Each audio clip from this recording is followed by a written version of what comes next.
puedan exponer. Si les parece bien, a los 10, 12 minutos les abrimos micrófono y le decimos que le queda 5, 3 minutos para redondear la idea. Y también proponerles respetar ese orden que está estipulado en el cronograma, si les parece bien y adecuado. Si alguien por alguna cuestión necesita ser primero, bueno, este es el momento para decirlo. Bueno, si estamos todos de acuerdo. Bueno, Rosario, si querés presentarlos. Y también quería decir que, bueno, Camila Manzano, estudiante de Ciencia Política, nos está acompañando con la asistencia técnica. Ella está también acá detrás del Meet, dando admisión y grabando. Bueno, gracias a todos. Esta es una experiencia nueva, también para los estudiantes poder participar como expositores y también como coordinadores. Ahora sí, Rosario. Hola, ¿qué tal? Buenas tardes a todos y a todes. Bueno, también para mí es una nueva experiencia y bueno, nada, en este contexto es sumamente importante que se den estos debates y coincido totalmente con Dana, que bueno, que es un espacio, la verdad, muy, muy lindo para poder debatirlo en este sentido, más allá de las cuestiones de fondo, pero nada, eso.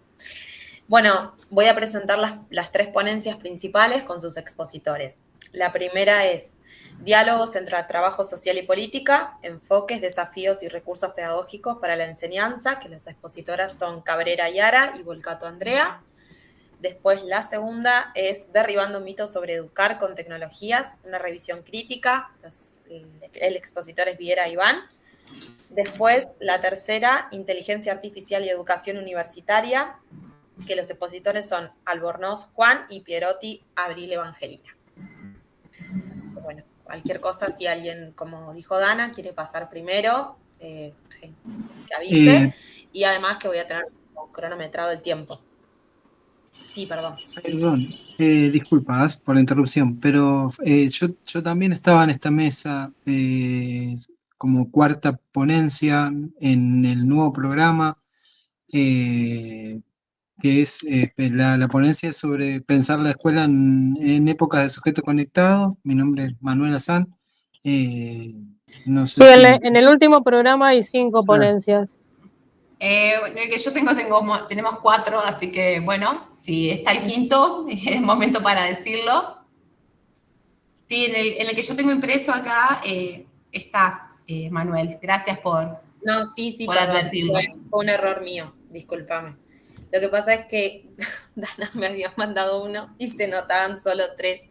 Sí, por eso fue, disculpa. No un error totalmente mío. Bueno, si les parece, Andrea, tenés la palabra. Bueno, sí, ¿cómo les va? No sé si se escucha bien. ¿Sí? Sí. Sí, se te escucha perfecto. Perfecto. Bueno, primero hacer la aclaración que, como decía Dana al comienzo, es la jornada justo cae en un momento y en una semana también particular. Nosotros tenemos toda la semana de paro activo, y como también se han hecho muchas clases públicas y actividades, nos pareció que participar de las jornadas estaba bien, y como en general también los equipos se plegaron a participar, lo estamos haciendo, así que esa es la primera aclaración respecto del contexto. Por eso a mí me ven como un poco acá en el aire libre, porque estoy dentro de una serie de acciones y actividades. Segundo, decir que ahí Yara y les iba a compartir una mini presentación que habíamos presentado como para ordenar, digamos, lo que queríamos conversar. No sé si se la están viendo. Todavía no, pero bueno, Yara, yo podría presentar. No sé si está Yara. parece que se desconectó hace unos minutos. Ah, sí está, Kiara Rodríguez. Yara Cabrera. Ah, no, no, se desconectó. Quizás tuvo algún problema con la conexión, pero no, yo no la veo. Pero recién salió alguien, viste que a veces entras y salís porque no tenés buena conexión. Bueno, una pena porque yo no puedo compartir la pantalla, que nos servía un poco de, como les decía, se hacía mejor la presentación, pero no importa. Como ustedes tienen allí, el título que le pusimos es Diálogos entre Trabajo Social y Política, enfoques, desafíos y recursos pedagógicos para la enseñanza. En principio, este trabajo nosotros lo enmarcamos en un proyecto de innovación para la docencia. No es estrictamente un proyecto de extensión. Sí, hace varios años que venimos, por suerte, con un pequeño grupo de la cátedra, al constituir una cátedra estable de 4 o 5 personas, se nos hace más fácil, creo que a todos los equipos les sucede eso, poder establecer o proyectar actividades en el tiempo y también como alimentarse de esas actividades que antes nos han dado algún tipo de insumo para volver a presentar algunos de estos proyectos. Nosotros hemos presentado proyectos de extensión, proyectos de curricularización y proyectos de innovación. Por ejemplo, nuestra temática, problemática política, que damos en el primer año de la carrera de... Perdón, ¿Cómo? disculpame. Ay, perdón, Andrea, ahí se conectó Yara. Ah, perfecto. Hola, disculpen, tenemos una presentación para mostrar, pero justo mi computadora falló, así que voy a estar estableciendo la conexión mientras Andrea hace la introducción. Bueno, cuando la tengas, Bueno, presentala y nos acoplamos ahí un poco, si les parece. perfecto. Decía, algunos antecedentes tenían que ver con poder reflexionar desde otros ámbitos sobre categorías claves que nosotros damos en problemática política, como la representación, la ciudadanía, los movimientos sociales, los cambios en el Estado, y así hemos hecho proyectos, por ejemplo, sobre el cupo de travesti trans en el Consejo Municipal. Ese sí fue un proyecto de extensión. Un proyecto también sobre la curricularización en el sentido de pensar nuevas categorías de representación precisamente para aquellos grupos que se han encontrado faltos de la representación o que se han encontrado marginados de la idea de representación política. Y también hemos presentado otros proyectos que tenían que ver con trabajar con movimientos sociales ambientalistas que, al revés, en vez de trabajar en el ámbito de los movimientos sociales, los representantes de movimientos sociales vinieron al aula, ¿sí? Nos pareció también interesante esto de que haya encuentros viceversa, o sea, que lo interno y lo externo termine siendo una no barrera a la hora de pensar el aula y el espacio público, porque muchas veces se entiende que la universidad tiene que salir al exterior o viceversa. Y en realidad nosotros entendemos que somos sujetos políticos atravesados por el mismo espacio público, obviamente que con particularidades en cada ámbito, como lo puede ser la universidad por un lado, el consejo municipal por otro, o las acciones de un movimiento social, pero pensarlos no como el lugar del conocimiento que tiene que extender ese conocimiento hacia una otra comunidad, sino como un encuentro de saberes, saberes disciplinarios y otro tipo de saberes de experiencia o de otras disciplinas que nos proveen estos otros sujetos y sujetas con los cuales nos conectamos, para entonces hacer de esos proyectos un verdadero acto de encuentro y un acto pedagógico, más allá de los insumos o cómo eso lo llevemos al ámbito del aula. ¿Cómo pensamos esta idea de los diálogos entre trabajo social y política y los desafíos? Fundamentalmente porque para eso hay que entender un poco el contexto de la cátedra. Problemática política es una cátedra que se da para la licenciatura de Ciencia Política, que es nodal o dentro del tronco que después siguen las teorías políticas, y en la licenciatura de Trabajo Social, que no es nodal, no es lo que serían después los trabajos sociales, pero sí que tiene gran conexión con toda la carrera y con un conjunto de cátedras que después los alumnos transitan.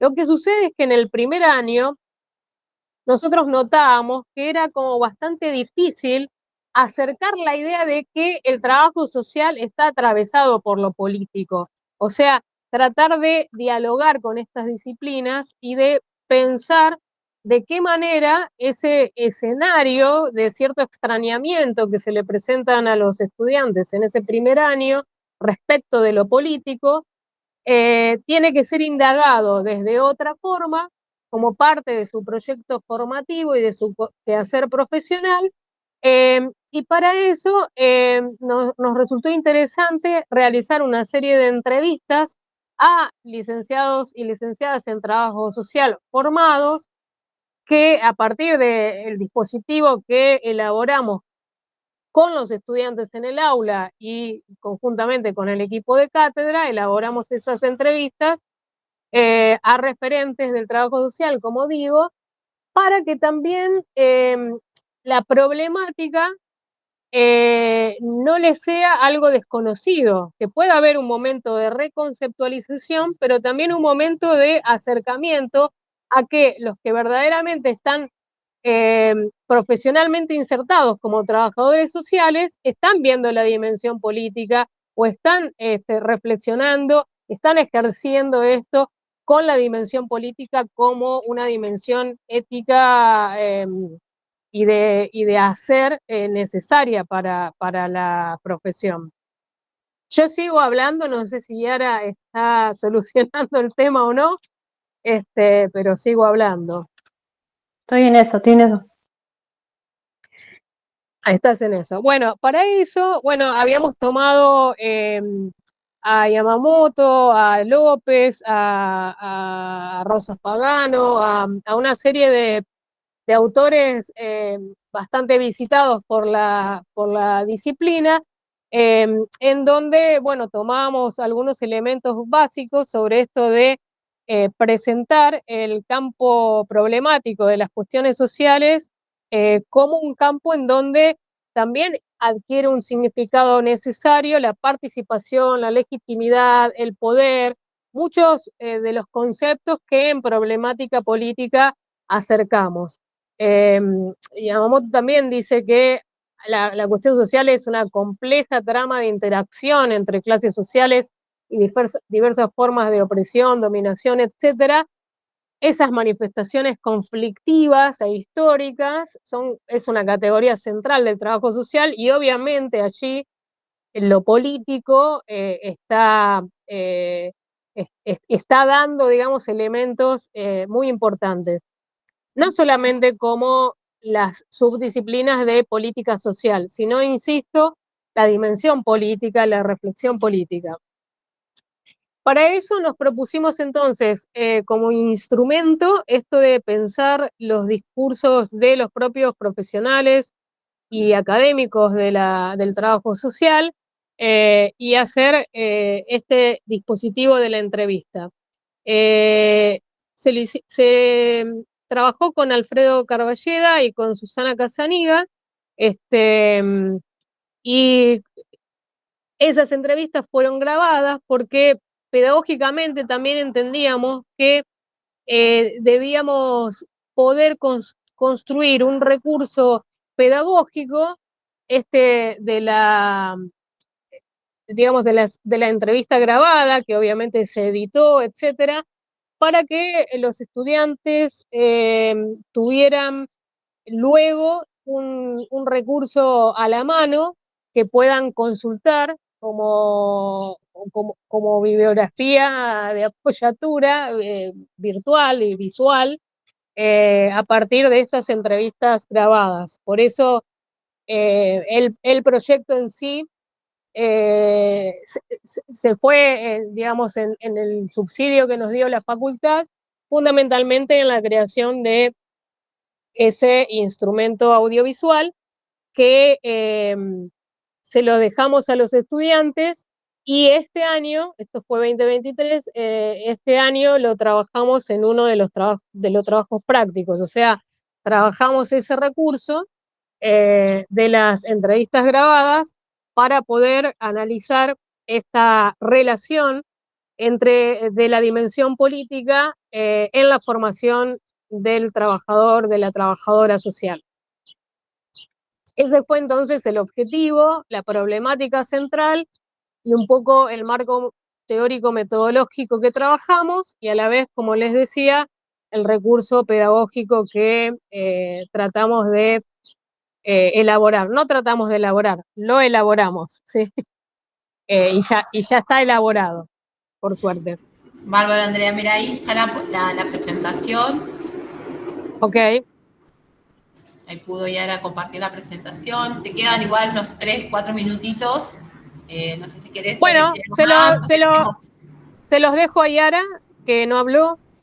Bueno, dale, Yara, y que fue la mentora del trabajo, porque también tengo que destacar en este equipo de cátedra lo que es la inclusión de la figura del ayudante alumno o auxiliar de segunda, que para nosotros es fundamental en el trabajo con los estudiantes, las estudiantes, los estudiantes, y que muchas de las ideas que nosotros llevamos adelante en la cátedra provienen, digamos, de los auxiliares, a los que le damos mucha entidad, a los que tratamos de respetar y a los que tratamos de incorporar de manera horizontal. No sé, Yara, te dejo los minutos a vos. Bien, bueno, muchas gracias. Sí, un poco para contextualizar, digamos, el margen de esta propuesta tenía que ver con esta dificultad que planteaba Andrea respecto a la comprensión, digamos, de los materiales, y nosotros tomábamos como una de las estrategias viables y posibles siempre hacer conexiones con la realidad, es decir, con un material que sea propio. Y qué mejor idea que traer las voces de los trabajadores sociales en el margen, digamos, de lo que es la configuración de la política en los escenarios de intervención profesional. En ese sentido, de todas maneras, haciendo un recorrido histórico y un proceso de investigación, nos notamos, digamos, que la materia no la materia, sino la dimensión política en trabajo social también es una dimensión que aún se continúa debatiendo y que fue debatida también en su momento de reconceptualización. Entonces, tomar esos antecedentes a nosotros nos advierte que siempre, al menos al inicio, digamos, de lo que es el cursado de una disciplina como trabajo social, trae, digamos, estas conjeturas preeminentes en donde, bueno, la política no está vinculada a trabajo social, o qué pasa que no se generan esas relaciones de manera tan clara, tan evidencial y demás. Entonces, cuando realizamos las entrevistas, tanto a Alfredo Carballeda como a Susana Casenilla, que por supuesto la designación de estas dos personas no fue al azar, sino que tiene que ver porque comprendemos que ambos componen gran parte, digamos, de nuestra bibliografía a lo largo de la formación, digamos, de trabajo social. Es así, digamos, que llegamos a la producción de este material empírico para que sirva a los estudiantes como un recurso didáctico que le permita reflexionar desde un conocimiento y un material un poco más empírico, más concreto, más de primera mano, digamos, en donde puedan hacer dialogar y puedan crear estos puentes entre los temas que aborda la política, que nosotros por ahí, las categorías concomitantes, digamos, que abordamos como problemática política tienen que ver con Estado, democracia, con ciudadanía, con gobierno representativo y demás. Y bueno, ¿cómo podemos hacerla dialogar y jugar, digamos, con el trabajo social? No sé si ya tengo que cortar. Sí. Bueno. Ya sería el tiempo. Bueno, muchas gracias. Mostrá los recursos, por favor, lo último. Bueno. ¿Cómo lo utilizamos y el recurso? Yo creo que este es solo a modo de ejemplo, el video que pudimos armar con Susana Casaniga, con Alfredo Carballeda pudimos utilizar un recurso de audio porque no tuvimos la posibilidad de concretar una entrevista de manera presencial. Esta era lo de Alfredo Carballeda, simplemente para mostrar. Y también el recurso pedagógico que utilizamos a través de la elaboración de un trabajo práctico, que es digamos. Nada, la intención era poder hacer un poquito más explícito, digamos, que retomamos de cada uno y demás, pero dado el corto tiempo que tenemos no va a ser posible. Pero bueno, muchas gracias. En el momento de intercambio lo podemos retomar. Ok. Gracias. Bueno. Muchas gracias.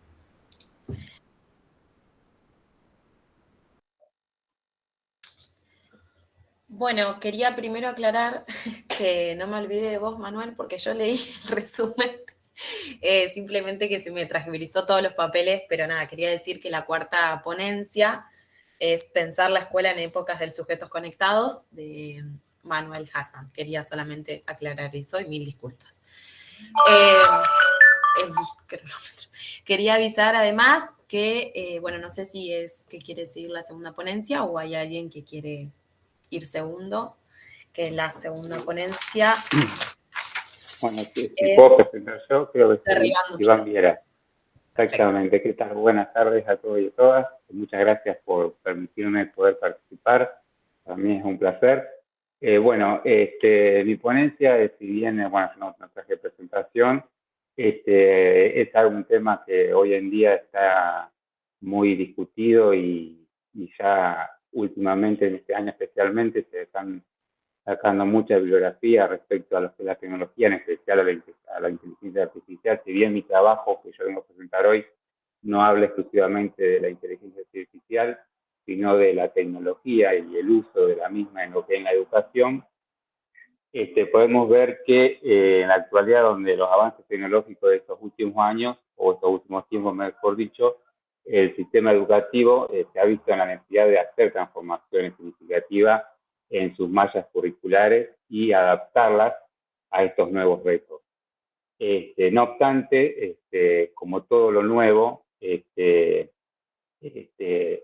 crea integrar en las aulas la tecnología diversos mitos que han sido foco central dentro de diferentes organizaciones educativas, la cual uno trata de, por medio de este trabajo que yo había presentado, de tratar de desmontarlo, de tratar de aclararlo de que no es tan así. La base del estudio, se desarrolló dentro de un paradigma humanista a través del método sistemático de una revisión bibliográfica de los últimos 10 años. Esta revisión y el análisis de los diferentes textos que se calificaron para la misma son de las tecnologías que pueden individualizar el aprendizaje y servir como instrumento en la motivación, y que el impacto va a depender del entorno donde se vaya a aplicar. En cuanto a la discusión que se pudo establecer dentro de la investigación, se destacó la relevancia del uso reflexivo basado en la evidencia, evitando la formulación de falsas expectativas sobre la eficacia del uso de la tecnología. Y después, finalmente, para concluir el tema de lo que fue el trabajo, inclusive un enfoque equilibrado en la integración de las tecnologías en el sistema educativo, considerando tanto sus ventajas como sus limitaciones, y no perder de vista un material o un instrumento tan importante como la tecnología, más en las épocas que estamos viviendo, y luego lo que pasó después de post-pandemia, que se ha logrado que la tecnología pueda incursionar dentro de la educación y como también en otras disciplinas, ¿no? Para esta investigación, obviamente, como había dicho antes, fue necesario un análisis cualitativo, focalizando siempre los mitos y la realidad acerca del uso de las herramientas en las tecnologías en la educación. Uno de los autores, es Salinas, ¿sí? González o Copertari, que son dos investigadores expertices en el tema, en el cual ellos mismos en su bibliografía, haciendo un resumen de todo lo que yo puedo recopilar para desmontar esos mitos, la educación y la tecnología obviamente son dos áreas que han estado en constante evolución en las últimas décadas, ¿sí? La incorporación de la misma en el aula ha generado una serie de mitos y creencias, para muchos docentes, que para estudiantes también, obviamente, que han sido objeto de debate en la comunidad. En ese sentido, por ejemplo, yo había tomado un autor que es Sewi, que ha señalado que la tecnología no es una solución mágica, obviamente, para los problemas educativos, y que su impacto en el aprendizaje va a depender de cómo se vaya a utilizar. Uno de los mitos más comunes sobre educar sobre tecnología es que esta mejora automáticamente el aprendizaje. Sin embargo, hay autores como Heidi Shell, que en el 2014, en un trabajo que han hecho, señalan que el impacto de la tecnología en el aprendizaje, como dije antes, va a depender justamente de cómo se utilice la misma, y va a variar siempre en el contexto en el cual se vaya a utilizar. Y han señalado también que no es una solución única y para los problemas educativos, y que su impacto en el aprendizaje obviamente va a depender de la educación con la tecnología para mejorar automáticamente el aprendizaje de los estudiantes. A pesar de que la tecnología puede mejorar ciertos aspectos del proceso educativo, no es necesario garantizar un aprendizaje más efectivo o duradero. Las herramientas como la tecnología como método de enseñanza, obviamente, como dije antes, no va a garantizar una efectividad, sino que va a lograr de una forma que se integre en el proceso metodológico y de la experiencia del aprendizaje. La tecnología obviamente va a promover la individualidad y la personalización del aprendizaje. Sin embargo, bueno, de Sousa Santos señala en el 2020 que la tecnología no puede reemplazar la interacción humana y el diálogo en la educación. Pero no puede sustituir la necesidad de contacto humano, pero sí puede ser utilizada como una herramienta más y poder influir en una mejora de lo que es ida y vuelta en lo que es el proceso de enseñanza y aprendizaje. La revisión crítica de la literatura que se pudo exhibir, que exige sobre educar con la tecnología, ha podido demostrar algunos de los mitos más comunes sobre el tema. En este sentido, bueno, se ha evidenciado que la tecnología no es una solución mágica para los problemas educativos y que su impacto en el aprendizaje depende de cómo se use.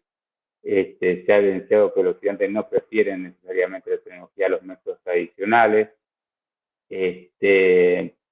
Después, el mito 1, como dije, la tecnología debe usarse en todo aspecto de la educación. En este mito se basa bien en la idea de que la tecnología es la respuesta a todos los problemas educativos, y no es así. No hay ninguna educación de calidad sin inclusión de las herramientas tecnológicas. Otro de los mitos, que la educación debe ser totalmente virtual, tampoco es así. En los últimos años se ha popularizado la idea de que las clases virtuales son mucho mejor o la mejor manera de poder enseñar o educar, y muchos argumentan que la educación en el aula es obsoleta. Obviamente eso no sería, por lo menos desde mi punto de vista, así. Como discusión, entonces, la finalización de este documento o este trabajo, se pudo responder que si automáticamente las tecnologías educativas mejoran el aprendizaje, han mostrado resultados que, si bien la personalización del aprendizaje y la motivación del estudiante puede mejorar, lo que realmente genera un impacto real va a depender del entorno educativo y su integración con los enfoques metodológicos. Así que gracias a esto se puede recomendar a futuro tener en cuenta esto y realizar un estudio para que se pueda implementar equitativamente las tecnologías, no solamente en nuestro país, sino en toda América Latina y el resto del mundo. Y por otro lado, poder abordar aún más el estudio que permita a los docentes con mayor facilidad las tecnologías y las herramientas dentro de su pedagogía. Como conclusión, la incógnita principal de su implementación en la tecnología educativa mejoran el aprendizaje. Se pudo responder gracias a este estudio, que gracias a los resultados se pudo discernir que si mejoran aspectos como la motivación estudiantil y el aprendizaje, pero su impacto real va a depender cómo se integren esos enfoques pedagógicos y el contexto en el cual se vayan a utilizar. Se pudieron, enumerar, como dije antes, algunos, son muchos, yo enumeré algunos nada más, varios mitos que tienen que ver con el uso de la tecnología educativa, incluyendo el que dicta que su simple uso representa y ya es suficiente para asegurar una mejora en el rendimiento estudiantil. Luego, para poder ir cerrando, podemos decir que bienvenida sea la tecnología en la educación, ojalá esto se pueda implementar, se pueda acoplar. Sé que es algo que va a llevar su tiempo, va a haber diferentes tensiones hasta que uno pueda ir amalgamándose entre la tecnología y la educación y poder incorporándola de a poco. La pospandemia nos dejó una gran enseñanza respecto a las tecnologías y su uso, y ha dado muy buenos resultados. Así que la verdad que poder incorporarla en la currícula sería algo más que interesante para tener una herramienta más y poder implementarla en todos los procesos y niveles, no solamente universitarios, sino también secundarios o primarios. Así que, bueno, eso es todo lo que quería presentar y darle las gracias por escuchar. No sé si se llegó a Bueno, escuchar igual, lo que dije. muchas gracias. Sí. Te quedaban 5 minutos igual. Ah, bueno, perfecto. Bueno, si querés presentar a la tercera ponencia. La tercera ponencia es Inteligencia Artificial y Educación Universitaria con Albornoz Juan y Pierotti Abril Eugenia.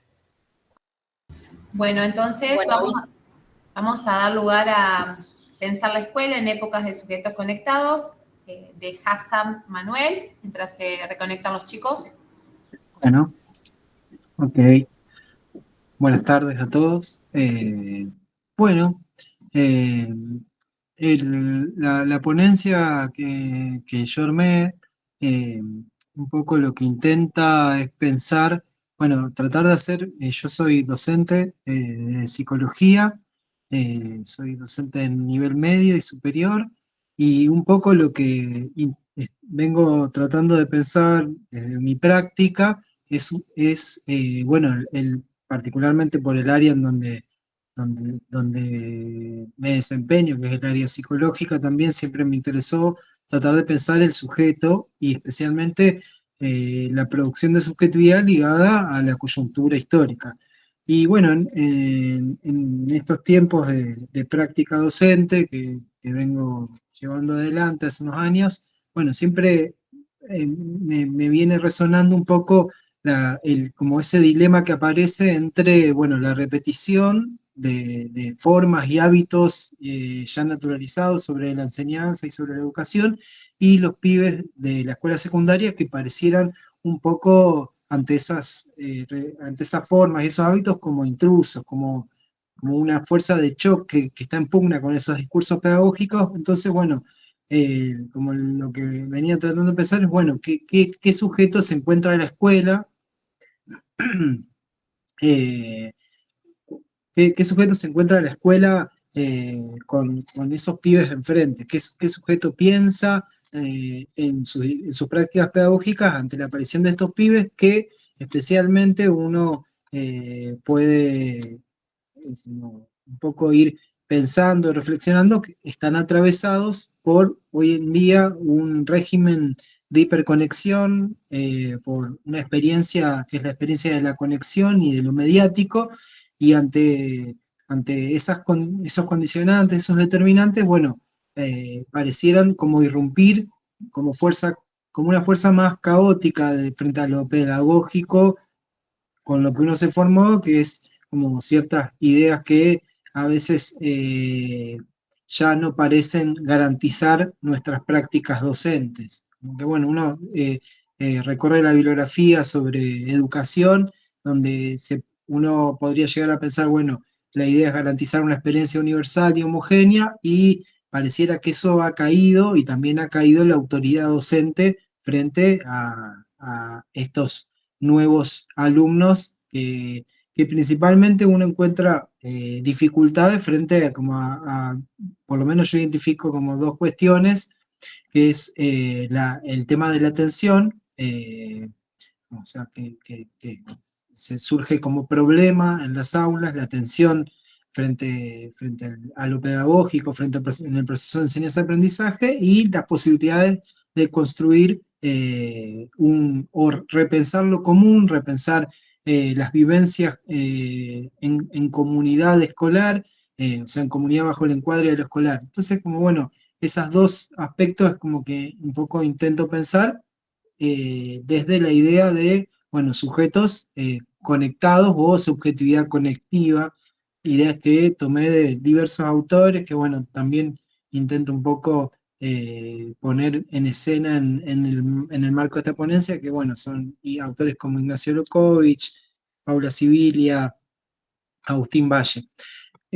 Lo primero que lo que podemos partir es que uno generalmente recorriendo las instituciones escolares, especialmente de escuela secundaria, lo que se encuentra compartiendo con profesores, preceptores, directivos, que la primera frase o no sé si la primera frase, pero una frase que aparece mucho y que termina sonando como repetida, es que la idea de la escuela, que la escuela ya no es lo que era y se tiene que enfrentar con sujetos que son muy distintos a los modelos pedagógicos que nos formaron en nuestro paso por la formación docente.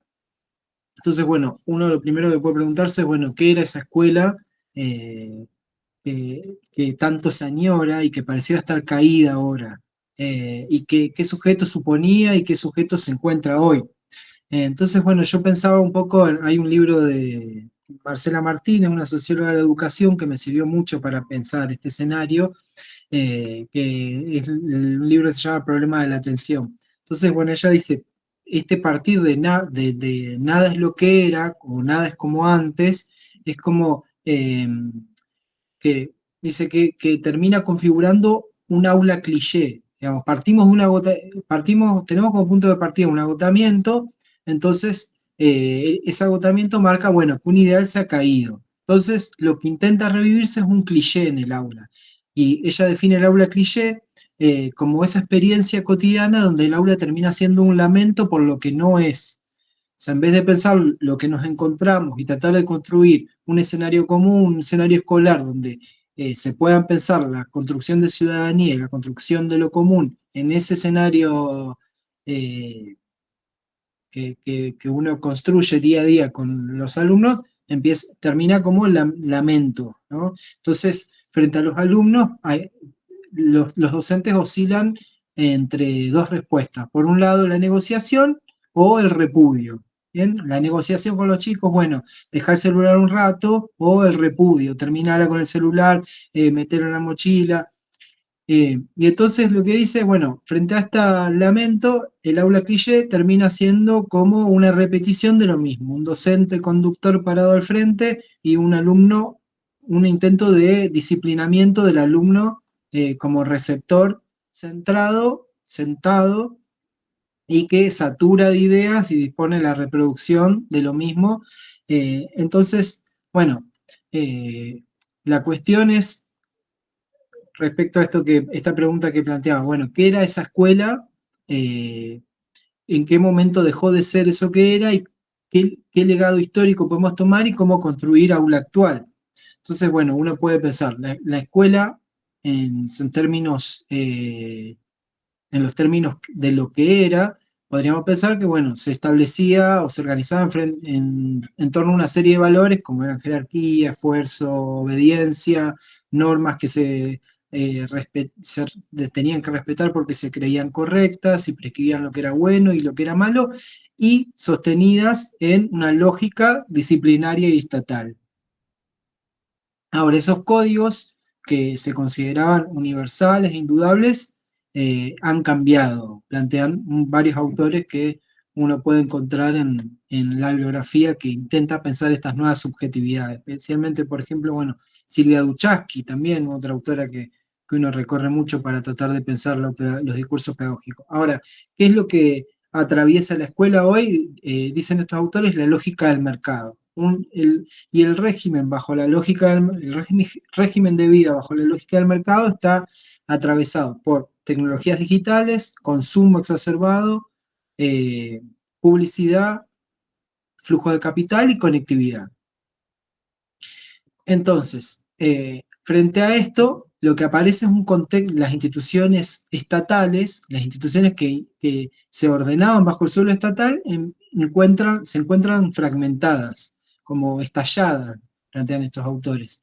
Y ahí aparecen síntomas que son las dificultades de armar lo común, o sea, construir ciudadanía dentro de la escuela, y a su vez también una falta de sentido que deviene síntoma, aparece como síntoma, plantean estos autores, que lo que aparece como síntoma, perdón, frente a esta falta de sentido es el aburrimiento.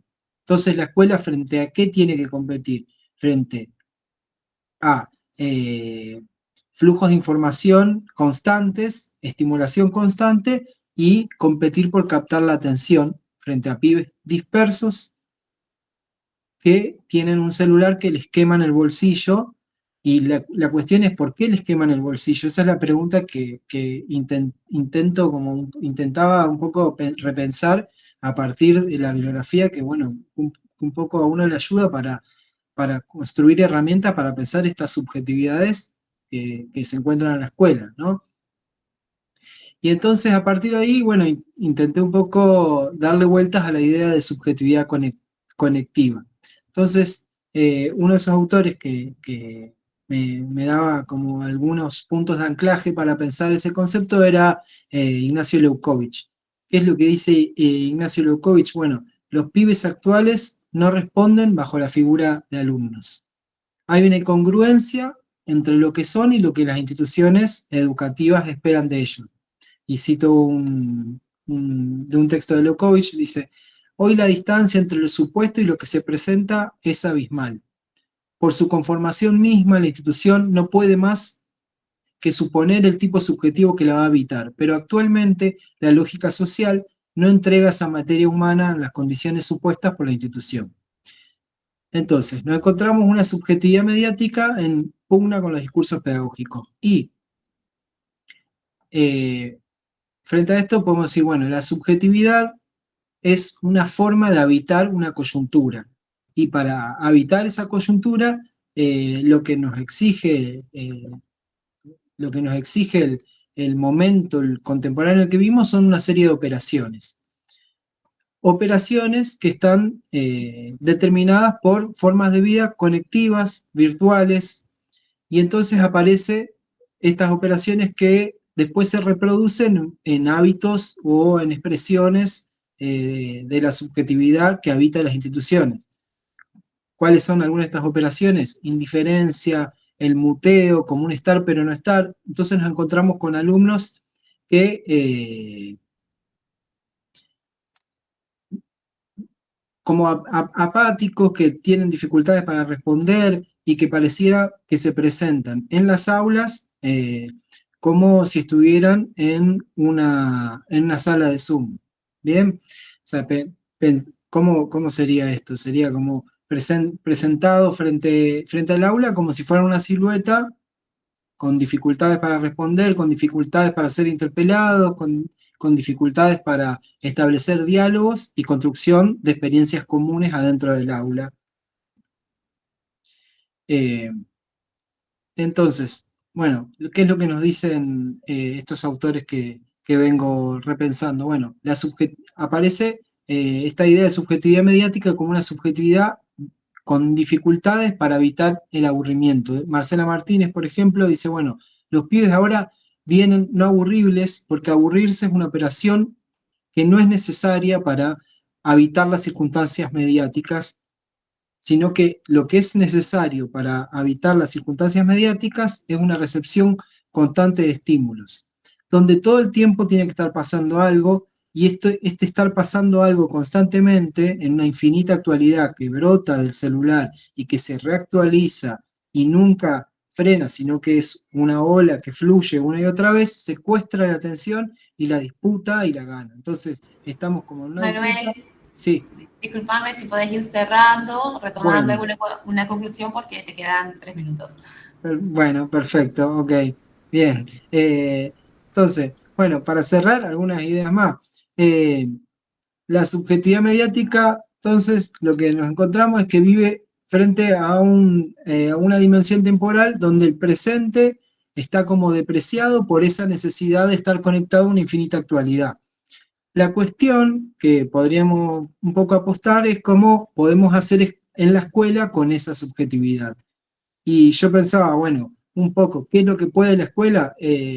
Intentar construir lo común, construir la ciudadanía, pensando en la posibilidad de hacer una relectura política de nuestro uso de los dispositivos tecnológicos y también una propuesta que es interrogar esos dispositivos, esa coyuntura, y también desde esa interrogación propiciar la escucha, el cuidado, y como construcción de vínculos, y también propiciar la posibilidad de desacelerar ese estado de interrupción permanente que propone la conexión con los dispositivos tecnológicos. Bueno, más o menos, entonces ahí algunas propuestas para pensar en el aula. Bueno, gracias. Bueno, muchas gracias, Manuel.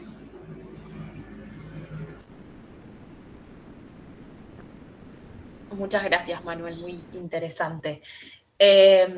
Bueno, si quieren seguimos con la otra ponencia, Inteligencia Artificial y Educación Universitaria, de Albornoz y Pierotti Abril. No sé si pudieron solucionar. Buenas, ¿se escucha por ahí? Perfecto. Bueno, mi nombre es Abril y el de Juan, somos compañeros de segundo año de la carrera de licenciatura en Ciencia Política. Estamos cursando una materia que se llama Metodología de la Investigación Social, donde estamos llevando a cabo un trabajo de investigación, donde aprendemos a investigar, investigando justamente, y bueno, la propuesta apareció desde la cátedra de participar en las jornadas integrales de investigación, docencia y extensión, como una parte también de análisis a la temática que presentamos. Y bueno, eso, que primero contarles un poco que es un trabajo en proceso que todavía no está finalizado, porque justamente es para acreditar la materia, pero bueno, eso más o menos contarles de la temática que estamos abordando. Estamos atravesando un proceso de ejercicio con la investigación, personalmente son los primeros pasos, y bueno, teníamos un vasto número de temáticas para seleccionar y vimos el eje de inteligencia artificial y su vinculación con la educación universitaria, por una serie de vivencias que hemos tenido en la facultad también, que evidencian a su vez cómo estamos abrazados por el panorama de la tecnología y la inteligencia artificial. Es algo que está inverso entre nosotros, y en parte por eso es que decidimos reflexionar sobre estos tiempos y sobre cómo la educación universitaria puede hacer algo con la inteligencia artificial. Bien, por ahí, bueno, nuestro tema dentro de este trabajo es más que nada el uso de la inteligencia artificial dentro del espacio de formación, por ahí pensándonos como estudiantes y futuros profesionales. Por ahí lo que contaba Juan es esto de ciertas experiencias o situaciones que hemos vivido, principalmente con compañeros y compañeras nuestras de cursado, y también con muchas charlas que hemos tenido con docentes, preocupaciones que han salido y demás. Y bueno, en esto también pensando en la coyuntura, que ya viene de hace rato, pero desde la pandemia por COVID-19 vemos esta masividad en el uso de las tecnologías, principalmente las tecnologías digitales, y con la pandemia justamente en el ámbito educativo la virtualización de las clases. Y bueno, vimos que era como la principal preocupación el uso del ChatGPT de acceso libre y gratuito a partir de 2023 principalmente, con un uso bastante masivo. Y bueno, por ahí las cuestiones que salían, esto de charlar con muchos compañeros nuestros y compañeras de los modos en que implementaban el ChatGPT principalmente. Algunos de ellos por ahí nos contaban que tenían un uso más gramático, de corrección de escritura además, o de ortografía. Otros por ahí como hacían consultas más específicas para buscar datos específicos, y otros ya por ahí que era la preocupación principal, que salió también desde los docentes, esto de producir textualidades o narrativas y demás, directamente dándole la consigna al ChatGPT para que resuelva eso sin ninguna mediación con el estudiante, ¿no? Bueno, eso significa una preocupación no solo por la autoría, por la honestidad intelectual, sino por es una preocupación pedagógica más que nada sobre por qué se acude a estas herramientas como el ChatGPT, que tienen ciertas implicancias que podemos ir desarrollando posteriormente. Bueno, también la existencia del ChatGPT que está encima de nosotros, o sea, agarramos el teléfono y es lo primero que tenemos encima, también pasa por ahí, la cuestión está expandido, es como que nos invita constantemente a utilizarlo, y es una respuesta que se ve que ha servido para salir de algún apuro, que se ha empezado a normalizar de a poco. Nosotros decimos, bueno, nos brinda una herramienta, la tecnología de inteligencia artificial. El problema es no utilizarla como un fin en sí mismo, sino como una herramienta para poder nutrir pedagógicamente a nuestro espacio educativo y además darle un uso alternativo, regularlo, más crítico darle un también. marco. Sí, por ahí algo que compartíamos, esta preocupación docente, más allá de la autoría, la gestión del plagio y demás, es esto de la responsabilidad ética con la cual nosotros enunciamos, o desde dónde, que por ahí algo que retomamos mucho, que veníamos trabajando, esta cuestión del sesgo que hay en la producción desde la inteligencia artificial, que no es algo que una inteligencia artificial que viene así de la nada, o que cae de arriba un ente aparte, sino que tiene toda una construcción, una producción externa, afuera, que lo realiza, que ahí juegan atrás muchos intereses económicos, quiénes son las grandes corporaciones que tienen manejo y producen esta inteligencia artificial, y los modos en que va apareciendo. Esto por ahí Manuel mencionaba mucho de la construcción de las subjetividades que están manejados desde la lógica del mercado. Esta cuestión también nos resonaba mucho. Y bueno, esta cuestión principalmente se veía en los docentes y por ahí nosotros planteamos, una vez que arrancamos con el desarrollo de la temática, una hipótesis por ahí muy negativa acerca de la inteligencia artificial. Por ahí nosotros no la usábamos y estábamos como muy en contra de su uso. Pero bueno, a lo largo de la etapa más exploratoria hemos ido como cambiando esa hipótesis también, de no pensarlo como desde una posición tecnofóbica, sino, bueno, estamos rodeados de la tecnología, nos atraviesa constantemente, y de qué modo podemos repensar o incorporarla de una manera más crítica para el proceso de aprendizaje. Por ahí, algo que veíamos en un podcast que se llama Soñan Androides, de Daniel Brailovsky y Ángela Menchon, esta cuestión que ellos hablan de el contacto que tenemos constantemente con un montón de artefactos, con tecnologías, o a lo largo de la humanidad misma. No es que la inteligencia pasa por algo meramente humano, por nuestra cabeza, sino que estamos en constante relación con lo colectivo, con los artefactos y con la cultura en sí. Entonces, bueno, por ahí el trabajar con la inteligencia artificial desde una manera crítica, como una herramienta, tiene que ver que de los modos en que vamos repensando o pensando esas formas de incorporarlo. Algo que mencionan mucho es esto de trabajarlo desde la educación digital integral, que se trabajan nudos críticos, dentro de ellos también esta cuestión de los modos en que nos relacionamos, trabajando nudos como también de la atención y demás, que bueno, es algo como para incorporar, que lo han mencionado varios autores, y una de las chicas que hemos hecho la entrevista, Candela San Román, también lo retoma, y que eso como que hizo también un cambio en el modo que pensábamos acerca de la inteligencia artificial, o principalmente del ChatGPT. Sí, un par de cositas por ahí que nosotros no hemos visto, es como que nos hemos tironeado por la fobia hacia la tecnología, también por el determinismo tecnológico. Entonces como que estamos ahí entre esas tensiones, que hace difícil lograr una superación ante posiciones tan radicales que se van tomando. Y otra cosa también que, bueno, se ha evidenciado es como la velocidad de todos estos fenómenos que no nos ha permitido a nosotros, como estudiantes, supongo que a los docentes también, hacer un stop, frenarnos a reflexionar sobre esto, sobre sus implicancias, sobre sus impactos. Eso nos parece algo fundamental, poder tener un tiempo para reflexionarlo, haciendo en cuenta la velocidad con la que se da. Capaz que mañana ya nos enfrentamos con otro fenómeno mucho más radical que ChatGPT. Pero bueno, por ahí también. Lo otro es también desde ciencia política pensar el vínculo de la inteligencia artificial con el poder. ¿Qué intereses hay detrás de la inteligencia artificial? ¿Quién es el tiritero que está ahí económicamente? ¿Qué está en juego? Está en juego recursos, mano de obra, formación de sentido, de subjetividad, la utilización sesgada también, conocimiento eurocéntrico. Hay un montón de cuestiones que, si los tomamos desde el lado del poder, nos pueden servir para ver cómo esta utilización sin ningún marco regulatorio puede tener efectos políticos, económicos, sociales, culturales muy fuertes. Sí, también retomando esta cuestión de los sesgos en la producción y en el diseño de la inteligencia artificial, creo que es una cuestión importante a resaltar, que también se trabaja como los nudos críticos de la educación digital integral, esto de que al ser producido por un alguien o diagramado de alguna forma con ciertos intereses detrás, sigue reproduciendo sesgos que no quedan solamente en lo simbólico, que también sostienen muchas prácticas, sino que va aumentando las desigualdades y las injusticias también a su vez.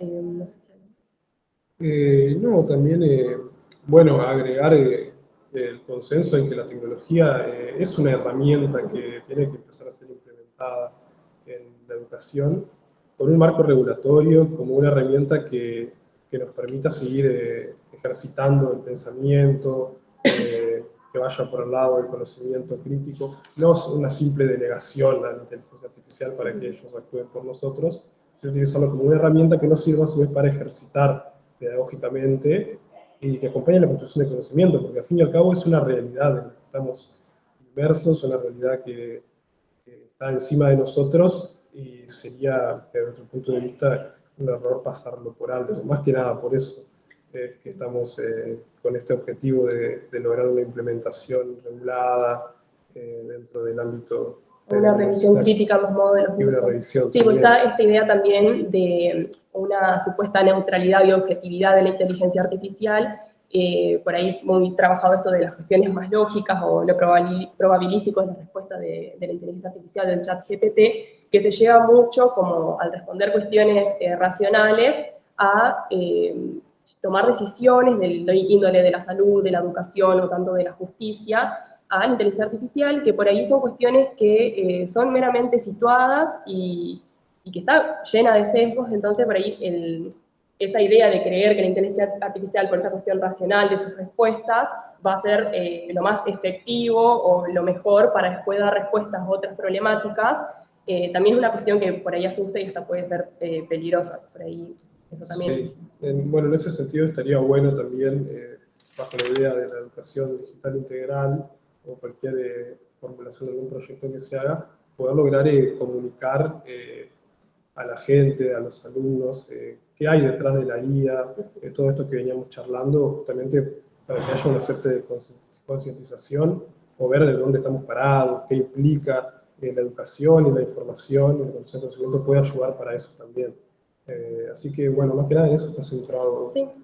Nuestro trabajo, que todavía no hemos terminado y que seguimos investigando.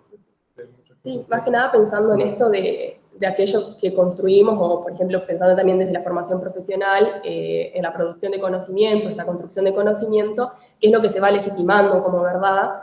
Sí. Es importante también rescatar estas cuestiones porque al delegarle a la inteligencia artificial o solo al chat GPT en ciertas cuestiones, también esas producciones que genera, más ese énfasis que se tiene supuestamente de esa supuesta racionalidad lógica y verdadera de la inteligencia artificial, que es lo que se va construyendo como verdad y que instala un montón de discursividades y prácticas también que se ven efectivizadas y materializadas. Exactamente, un impacto directo en la realidad material. Teniendo en cuenta que la tecnología forma parte de la realidad y en esta época la está moldeando a su vez también.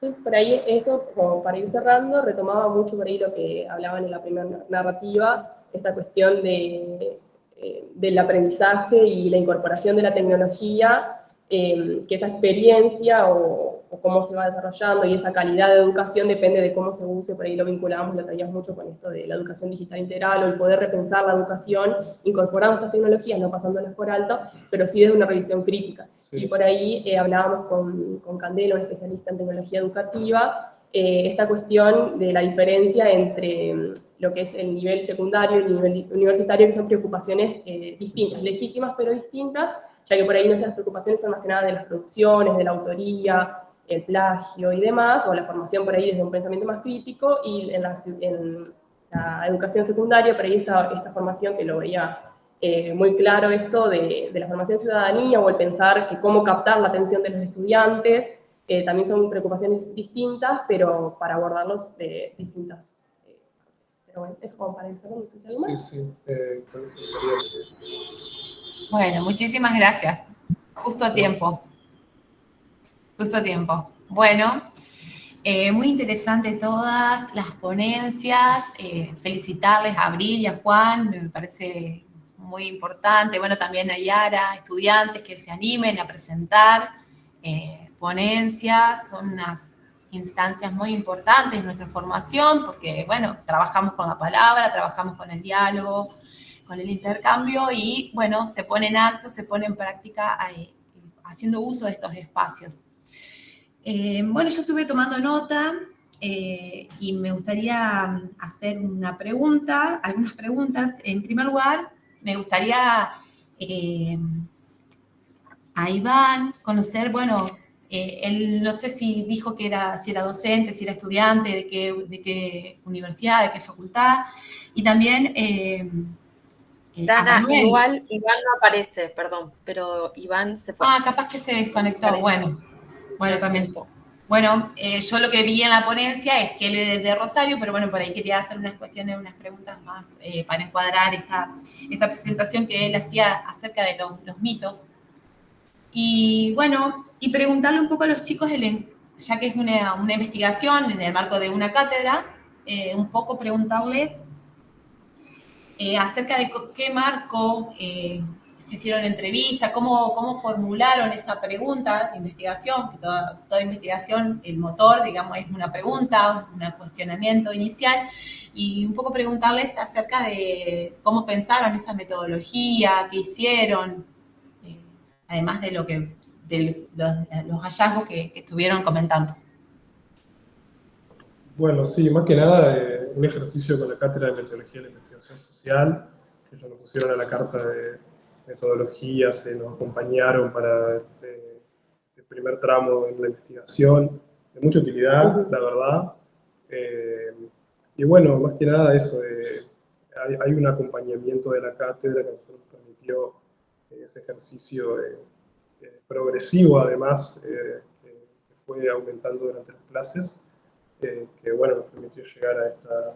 Sí, por ahí nosotros en Metodología de Investigación Social es una materia anual, y en el primer cuatrimestre a su vez tenemos una materia que es cuatrimestral, que es Perspectivas Epistemológicas. Allí habíamos desarrollado, nosotros la temática con metodología la elegimos más o menos fines del primer cuatrimestre, y en perspectiva epistemológica habíamos trabajado esta cuestión de los sesgos de la inteligencia artificial desde una perspectiva de género, por ahí desarrollamos, por ahí ya resonaba esa temática, más vinculándolo con las experiencias que hemos ido contando, que también tuvimos con docentes y estudiantes.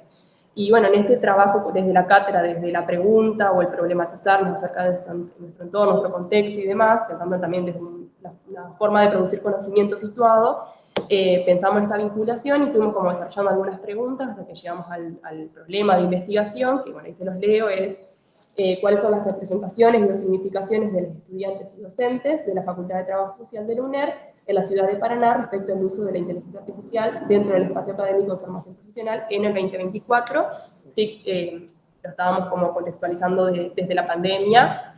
Ese fue... objetivo. Claro, y ese es el problema que formulamos, por ahí ahora estuvimos desarrollando más la temática en sí. La idea era poder trabajar metodológicamente a partir de un método cualitativo del tipo exploratorio, ya que es como un nivel recién iniciando, y trabajar con entrevistas a docentes y estudiantes. Después tenemos que armar como una selección también de con quiénes vamos a trabajar y a quiénes vamos a realizar las entrevistas y cómo van a desarrollarse. Y bueno, como para eso trabajar desde con el trabajo de campo y retomar una evidencia empírica que la vamos a relacionar luego con la teoría que hemos ido buscando acerca de las dos categorías principales que recorren nuestro problema, que son las representaciones sociales y la inteligencia artificial. También mencionar la integración del estado del arte, que nos permitió también obtener material que nos ayuda a pensar y repensar esta temática. Y bueno, ahora estamos en el proceso de la construcción del marco teórico, ¿no?, para ir dando fino a las definiciones y poder llevar a cabo ya esa primera instancia de la búsqueda de antecedentes nos sirvió bastante también como para ver en qué lugar estábamos situados. Si bien es una problemática nueva, ya ha tenido varias investigaciones de distinta índole y abarcado distintas formas, y algo que nos sorprendió es que ha habido mucho desde esa vinculación de la inteligencia artificial con la docencia, con los estudiantes, con la educación y con el aprendizaje, que esa primera instancia nos sirvió bastante como para traer algunos conceptos y para explorar el área. Luego realizamos una primera entrevista de tipo exploratoria a Candela San Román, como mencionábamos, que es una especialista en tecnología educativa y docente de la licenciatura en la FCEDU, la licenciatura de Ciencia de la Educación, que con ella tuvimos una larga conversación acerca de distintas temáticas y también nos trajo varias posturas o otros modos en los que, por ejemplo, desde la docencia se ha estado incorporando la tecnología y por ahí como revisando esta cuestión. Con algunos ejercicios con el alumnado también. Ella por ahí nos contaba que en el seminario de tesis trabajaba con alumnos que como es a distancia y asincrónico, está actividades como por ejemplo ejercitar la cuestión de qué tipo de preguntas le hago al ChatGPT para coproducir un texto y demás. Pero bueno, vamos en eso y como decía Juan, en el desarrollo del marco teórico para armarlo y falta el trabajo de campo. Bueno, genial. Yo quisiera retomar un comentario que se hizo en el chat, que es para Emanuel, en esto de que lo que vos planteaste, se te preguntó si los demás docentes acompañan en estas reflexiones y en las posibles propuestas de trabajo. Bien, bueno, sí, leí esa pregunta y sí, es un tema. El tema, la dificultad es encontrar los espacios que permitan como producir o reflexiones y pensamientos y dispositivos para retrabajar estas cosas que uno viene pensando. Generalmente, a veces en el día a día de lo escolar, uno tiene charlas con los compañeros, con los colegas, pero también a veces está atravesado por la emergencia, lo cotidiano y los problemas que tienen los chicos, que por lo menos en las condiciones que uno trabaja en lo público, son condiciones a veces muy precarias y también vidas muy precarias las que tienen los pibes con los que uno se encuentra. Ahora, sin embargo, bueno, sí, hay cuestiones que a uno lo impulsan a reflexionar. Bueno, en principio, como problemáticas comunes que uno va escuchando cuando charla con los colegas, ¿no? Esta cosa de que con los pibes la tengo que remar en dulce de leche, no me responden, no me hablan. Entonces, bueno, empieza a escuchar estrategias y también pensar estrategias.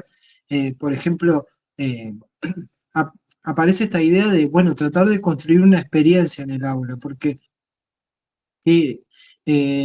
digamos, me parece que frente a esta cuestión de la conectividad aparece una dificultad que es, que vieron que se habla mucho del síndrome del FOMO, ¿no? El miedo a perderse algo, dicen los chicos. En el FOMO, que creo que en inglés es Fear to Miss Something o algo así, no sé cómo acuerdo cómo era la sigla, pero es como el miedo a perderse algo. Entonces, ese síndrome del que hablan los pibes me parece que expresa como la dificultad de hacer experiencia en el aula. ¿Cómo construir experiencia? Porque la experiencia, que está, me parece, ligada a la transmisión, implica, bueno, asunción de una dimensión temporal que implica la relación con el pasado, la construcción de un presente y la proyección de un futuro. O sea, eso me parece que es clave en la transmisión.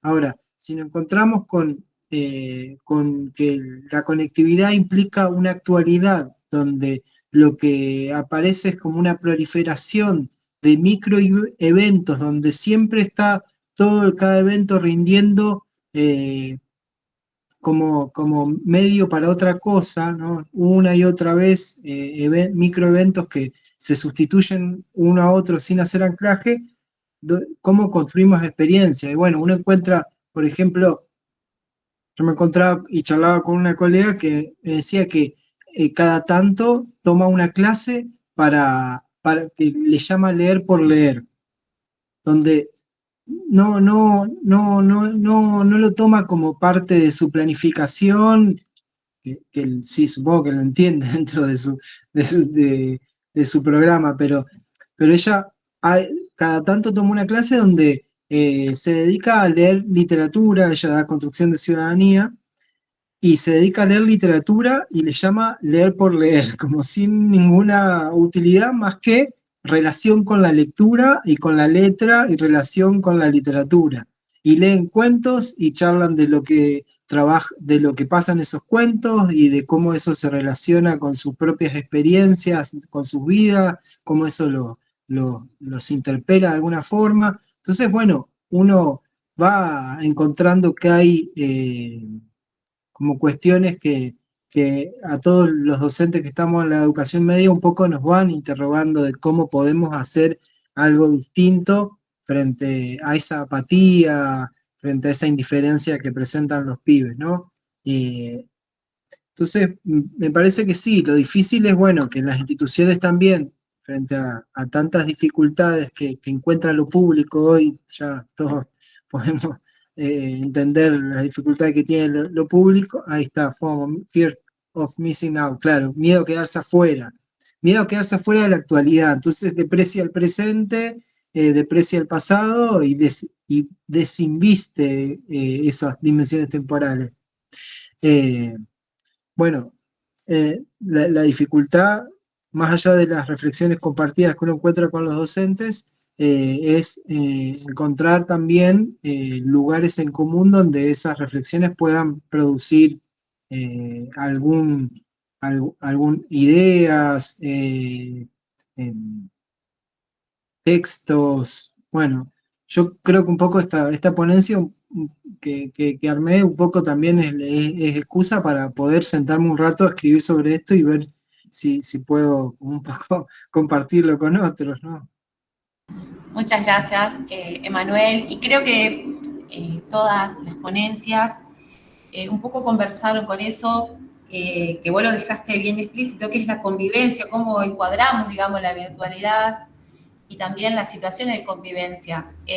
Algo dijo Abril acerca de que, bueno, la subjetividad o los sujetos, sí, de la escuela media son distintos quizás a los de la escuela, a la universidad, a la facultad, pero como docente también, bueno, Andrea podrá decir, y si hay alguna otra docente acá, vemos esas dificultades también de cómo interactuar o cómo dialogar con la virtualidad, con la tecnología, cómo traerla al aula.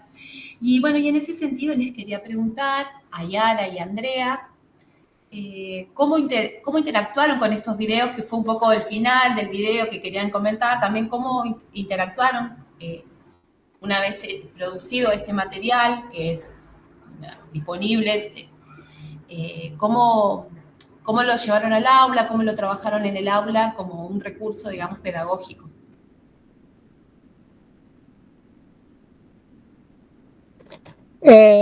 Sí, como había quedado ahí expresado en la pantalla que se había compartido, lo que hicimos fue, para que no quede toda una entrevista grabada, editamos por temáticas o más o menos lo que podría ser un tema, y lo trabajamos fundamentalmente entre la unidad 1 y 2 al principio, para cuando se da la especificidad de qué es lo político, cuál es su campo disciplinar, qué categorías aborda, etcétera, agregar una pregunta sobre, a partir de lo que decían una y otra entrevista, cómo podían relacionar el trabajo social con esa esfera de lo político. Le acompañábamos algunas categorías por si querían enlazar en esa elaboración de un párrafo o 2 o 3 párrafos, o si no, bueno, era más libre. Obviamente que en el cursado de un primer año tienen menos recursos para hacer una reflexión sobre la propia disciplina que recién están empezando a incursionar, ¿sí? Es diferente si estaríamos en cuarto y tienen que hacer una reflexión desde la propia práctica sobre lo político. Pero bueno, esa es la dificultad que en general tenemos en los primeros años, con todas las asignaturas. Pero bueno, específicamente con lo político era como un modo de empezar a que puedan hacer interrelacionar las disciplinas y ver que una esfera y una disciplina no es extraña a la otra, sino que se pueden pensar muchas cuestiones relacionadas y que fundamentalmente, como dicen allí los autores, Cassaniga y Carballeda, que la dimensión ético-política está presente en el quehacer profesional del trabajo social. Por lo tanto, que no solo no son esferas separadas, sino que deben retroalimentarse, ¿sí? Y entonces eso, insisto, lo hacíamos en un TP grupal, porque también eso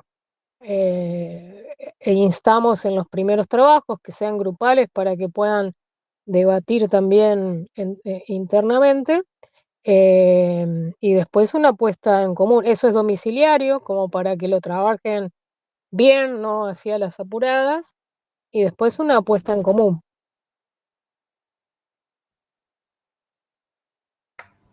Sí, ahí para agregar y diferenciar un poco, nosotros promovemos actividades áulicas porque entendemos que eso alienta, digamos, a la cercanía al material y a la instancia de reflexión con estudiantes desde el aula misma, digamos, y desde el intercambio más cercano, digamos, sin una construcción evaluativa, que sabemos que muchas veces eso obstruye un poco la comunicación porque uno no quiere hablar o no quiere decir nada por miedo a equivocarse o porque esté mal y demás. Entonces, esas instancias que promovemos dentro del aula y a partir de la creación de este recurso material, porque también nosotros hablamos de Susana Cassaniga y Alfredo Carballeda y ellos tienen un amplio repertorio de textos, entrevistas, un montón de cosas, pero nosotros alentamos a producir algo propio porque queríamos como lanzarlo directamente a la temática de lo político y de la política.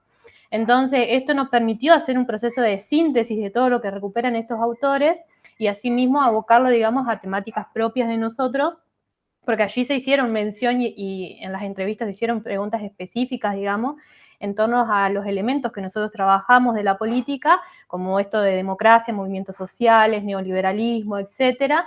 Entonces, en algunos minutos, digamos, porque hicimos la división también por áreas temáticas, pudimos recuperar todas esas nociones de alguna manera y también en los estudiantes generó de alguna manera un primer acercamiento a ir descubriendo también qué es el trabajo social, dónde está su quehacer profesional, por esta complejidad que mencionaba Andrea. Estamos hablando de un primer año donde muchos quizás vienen de la secundaria, otros quizás son recursantes, pero bueno, no dejamos de tener esa categoría o esa característica fundamental.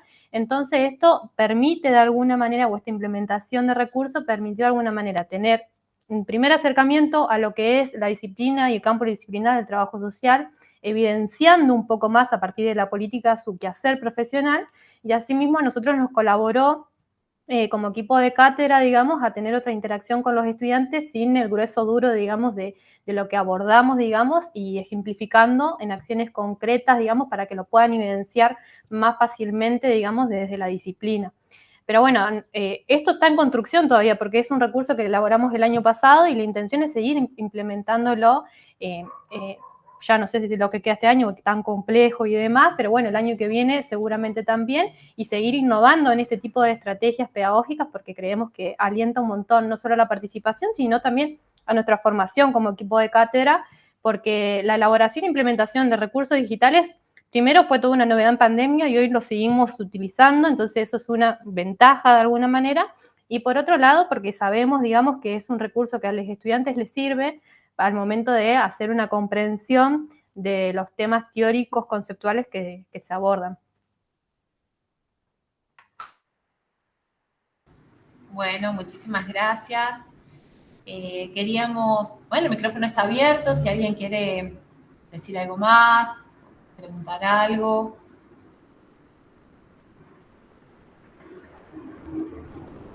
Yo quiero hacer una consulta. Le quiero consultar a Manuel. Primero, en principal, aclarar que tu ponencia me pareció interesante en términos de... hace 2 años hice como una especie de trabajo, un poco de investigación, digamos, que no se terminó concluyendo, pero bueno, tenía que ver con una demanda de una escuela. Todo empezó por un trabajo muy random, pero bueno, en fin, que tenía que ver con el consumo adolescente en esa escuela en específico, porque bueno, era como que no se podía como dar como respuesta, ¿no? Entonces con un grupo armamos como una prueba piloto de eso, digamos. Esto de, bueno, brindar información, de entablar desde otro lugar, como más por fuera de la escuela. Organizamos en este proyecto, junto con otros compañeros, digamos, que nuestra idea era como, bueno, no, que la escuela no sea la charla docentes, alumnos y nosotros, digamos, sino como que, bueno, podamos entablar charlas con los pibes. Y muchas de las cuestiones que ibas nombrando fueron muchas de las cuestiones que me fueron resonando en esto de los pibes no son lo que eran antes, o bueno, en términos de los valores y demás. Y nada, me parecía como en esto que fuiste nombrando de la subjetividad conectiva, no sé si quisiera como entender un poco esto de hoy se apela más a una subjetividad mediática, digamos, en esta idea de reforzar y construir como una ciudadanía más común. Puede ser que lo haya entendido así a la idea o no. No es que uno apela a la subjetividad mediática. Yo creo que el concepto de subjetividad mediática sirve para entender con qué sujeto nos encontramos. Como las condiciones, yo me tomo de la idea de Ignacio Leucovich, que él dice, bueno, la subjetividad es como la forma que tiene un sujeto de operar en la coyuntura en la que vive. Entonces, esa forma de operar responde a bueno, para la redundancia, construye operaciones, o sea, formas de vivir y formas de estar en el mundo. Entonces, bueno, él lo que dice, y varios autores que retoman las ideas de Leucovich, que parten especialmente de Pedagogía del Aburrido, el libro que escribe con Cristina Corea, dicen, bueno, esas operaciones están atravesadas por lo mediático. Entonces, bueno, ¿qué es lo que dice esta idea? Bueno, la idea de estos pibes no aburribles. Nosotros suponíamos un sujeto que podía concentrarse, porque como el punto de partida de su experiencia de aprendizaje era poder centrarse en un punto por un buen tiempo. Ahora, el punto de partida de estos pibes es la dispersión, plantea esta idea. Entonces, bueno, la cuestión es, o sea, la dispersión, pibes que están como atravesados por este miedo a perderse la actualidad. Ahora, también hay otra frase que aparece en esta bibliografía que vengo explorando, que dice, bueno, de Walter Benjamin, dice, el aburrimiento es el pájaro encantado que incuba el huevo de la experiencia. O sea, a partir del aburrimiento podemos hacer la experiencia, plantea Walter Benjamin. Ahora, estos pibes pareciera que tienen un choque con esa idea. Entonces, la cuestión es cómo logramos interpelar ese suelo o ese piso subjetivo que está de base en los sujetos con los que nos encontramos en las instituciones, y cómo podemos hacer un método para laburar con ellos en las aulas.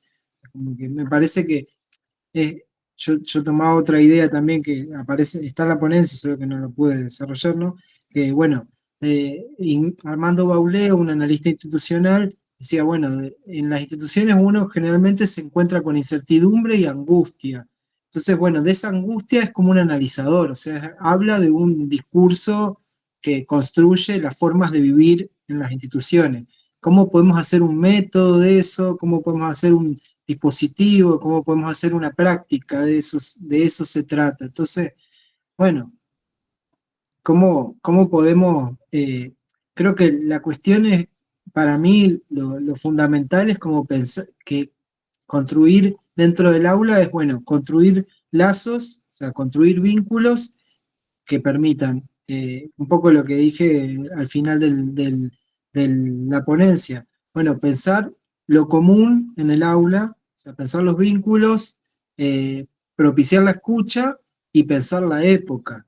O sea, pensar la relación que hay otra autora que también trabaja el tema, Shirley Turkle se llama, es una autora un poco más vieja, debe tener una bibliografía que ya debe tener 15 o 20 años, pero bueno, ella decía, de lo que se trata de estos sujetos atravesados por las imágenes es que puedan hacer una lectura política de ese atravesamiento. Bueno, yo creo que de eso se trata y creo que bastante de lo que también escuchaba en otra de las ponencias, también aparecía esta idea. Lo que planteaban acá los chicos respecto a la inteligencia artificial, bueno, que muy interesante las diferencias que planteaban entre la educación media y la educación superior, pero que bueno, no es lo mismo las problemáticas que aparecen, pero el tema de la relación con la lectura sí me parece que también se encuentra en la educación superior. Por lo menos yo también estuve haciendo una experiencia de tutorías, yo vivo en Rosario, estuve haciendo una experiencia de tutorías, un programa de tutorías en la Universidad Nacional de Rosario y también aparecía esta dificultad de la lectura, que marca un poco también alguna relación con ese salto que se da entre lo medio y lo superior y sigue sosteniendo cosas en común a pesar del salto. No sé si te contesté, Rosario, pero bueno, más o menos me parece que es un poco esa la idea que Sí, se me no, ocurre. es un poco lo que, digamos, quería entender el concepto, pero un poco es lo que venía reflexionando, digamos, mucho de las cuestiones, perdón, no me quiero extender tanto, pero también es una de las cosas que sentía un poco en esto de la subjetividad, de que cuando escuchaba esos modos de relatar con respecto a los pibes y lo que fue mi transitar en ese momento, eran esto de la escuela, tiene en cuenta el contexto, pero no lo internaliza, digamos. Como que eso pasa también un poco entre la subjetividad propia que construyen los docentes frente a ese alumno y cómo también la escuela construye su propia subjetividad un poco que corrompe justamente con estos pibes, digamos, ¿no? En esto de la lectura no era solo un problema de consumo, digamos, problemático, era mucho más abarcativo, digamos, y que yo no podía en 4 o 5 talleres, digamos, poder como abarcarlo, porque eran millones las problemáticas que venían desde Claro, una misma. Entonces, bueno, eso, nada, muy interesante. bueno. Bueno, si no hay más preguntas, inquietudes, comentarios, damos por terminada esta ponencia. Muchas gracias por quedarse hasta el final.